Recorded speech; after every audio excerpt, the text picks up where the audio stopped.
ಕೆರೆ ಅಂತ ಹೇಳ್ತಾ ಇದ್ದಾರೆ ಜಿಲ್ಲಾಧಿಕಾರಿಗಳು. ಆ ಜಿಲ್ಲಾಧಿಕಾರಿಗಳು ಯಾವ ಬೇಸಿಸ್ ಮೇಲೆ ಹೇಳ್ತಾರೋ ಗೊತ್ತಿಲ್ಲ. ಅದನ್ನ ಸಂಪೂರ್ಣವಾಗಿ ಸರ್ವೆ ಮಾಡಬೇಕು. ಮತ್ತೊಂದ್ಸಲ ಸರ್ವೆ ಮಾಡೋದ್ರಲ್ಲಿ ಏನು ಬರ್ತದೆ ಯಾವ್ದು ಬರೋದಿಲ್ಲ ಅದು ಸ್ಪಷ್ಟಪಡಿಸಬೇಕು ಸಾರ್ವಜನಿಕವಾಗಿ. ನಮಗೆ ಅಂಬೇಡ್ಕರ್ ಭವನಕ್ಕೆ ಏನು ಅಲೋಟ್ ಮಾಡಿದ್ರು ಅದೇ ಜಿಲ್ಲಾಧಿಕಾರಿಗಳು. ಯಾಕೆ ಜಿಲ್ಲಾಧಿಕಾರಿಗಳ ಒಂದು ಆದೇಶಕ್ಕೆ ಕಿಮ್ಮತ್ತೇನಿಲ್ವಾ? ಆ ಆದೇಶವನ್ನ, ಯಾಕಂದ್ರೆ ಜಿಲ್ಲಾಧಿಕಾರಿಗಳಂದ್ರೆ ಇದು ಸುಪ್ರೀಂ ಅಂತೀವಿ ನಾವು, ರಾಯಚೂರು ರಾಜ ಅಂತೀವಿ.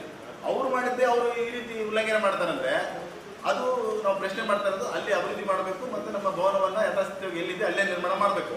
ಆಮೇಲೆ ಈಗಾಗಲೇ ಕೆರೆ ಹೆಸರಲ್ಲಿ ಒಂದು ಕಾಮಗಾರಿ ಸ್ಟಾರ್ಟ್ ಮಾಡಿದ್ದಾರೆ. ಯಾವ ಆಧಾರದ ಮೇಲೆ ಸ್ಟಾರ್ಟ್ ಮಾಡಿದ್ದಾರೆ ಅದನ್ನು ನಿಲ್ಲಿಸಬೇಕು. ಯಾಕಂದ್ರೆ ಸರ್ವೆನೇ ಮಾಡಿಲ್ಲ, ಕೆರೆ ಎಲ್ಲಿಂದ ಎಲ್ಲಿಗಿದೆ ಅಂತ ಹೆಂಗೆ ಗೊತ್ತಾಗ್ತದೆ? ಸುಮ್ಮನೆ ಏನೋ ಯಾವ್ದು ಖಾಲಿದೆ ಅದನ್ನು ಮಾಡ್ಕೊಂಡು ಹೋದ್ರೆ ಹತ್ತುಬಸ್ತು ಏನಿದೆ ಅದು ಸ್ಪಷ್ಟಪಡಬೇಕು ಜಿಲ್ಲಾಧಿಕಾರಿಗಳು ಮತ್ತು ಸಂಬಂಧಪಟ್ಟ ಇಲಾಖಾಧಿಕಾರಿಗಳು. ಒಂದು ವೇಳೆ ಇದನ್ನ ಅವ್ರು ಮಾಡಲಿಲ್ಲ ಅಂತ ಹೇಳಿದ್ರೆ ನಾವು ಲೋಕಾಯುಕ್ತಕ್ಕೆ ಹೋಗ್ತೀವಿ, ಕಾನೂನು ಹೋರಾಟನೂ ಮಾಡ್ತೀವಿ, ಬೀದಿಗಿಳಿದು ಅವ್ರ ವಿರುದ್ಧ ಹೋರಾಟ ಮಾಡ್ತೀವಿ. ಜಿಲ್ಲಾಧಿಕಾರಿಗಳ ವಿರುದ್ಧ. ಯಾಕಂದ್ರೆ ಇದಕ್ಕೆಲ್ಲ ಹೊಣೆ ಜಿಲ್ಲಾಧಿಕಾರಿಗಳೇ. ಯಾಕಂದ್ರೆ 3-4 ಬಾರಿ ಭೇಟಿಯಾಗಿದ್ದೀವಿ.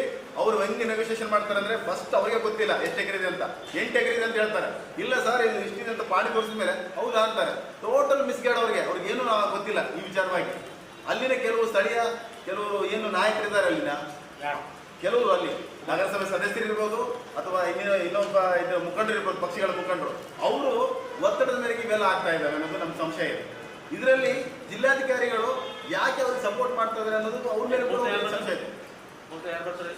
ಸರ್ ಶ್ರೀನಿವಾಸ ರೆಡ್ಡಿ ಅಲ್ಲಿ ಇಬ್ಬರು ಬರ್ತಾರೆ, ಇಬ್ಬರು ಕೌನ್ಸಿಲರ್ ಬರ್ತಾರೆ. ಒಂದು ರೀತಿಯಿಂದ ನಮ್ಮನ್ನ ಒಕ್ಕಲಿಸುವಂತ ಕೆಲಸ ಮಾಡ್ತಾ ಇದ್ದಾರೆ. ಅಲ್ಲಿ ಟೋಟಲ್ ಎನ್ಕ್ರೋಚ್ ಆಗಿದೆ. ಜಿಲ್ಲಾಡಳಿತದ ಜವಾಬ್ದಾರಿ ಏನು?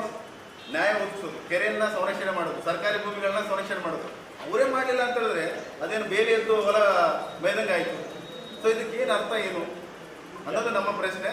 ಮುಂದಿನ ದಿನಗಳಲ್ಲಿ ಲೋಕಾಯುಕ್ತಕ್ಕೆ ಹೋಗ್ತೀವಿ. ಅವ್ರು ಒಂದು ವೇಳೆ ಇದು ಮಾಡಲಿಲ್ಲ ಅಂತ ಹೇಳಿದ್ರೆ ಕೋರ್ಟ್ ಮುಖಾಂತರ ನಾವು ಕಾನೂನು ಪ್ರಕಾರ ಏನು ಮಾಡಬೇಕು ಅದು ಮಾಡ್ತೀವಿ. ಜನಗಳು ತಗೊಂಡು ಬೀದಿಗಿಳಿದು ಅವ್ರ ವಿರುದ್ಧ ಹೋರಾಟ ಮಾಡ್ತೀವಿ ಅಂತ ಈ ಮೂಲಕ ಹೇಳ್ತೇವೆ.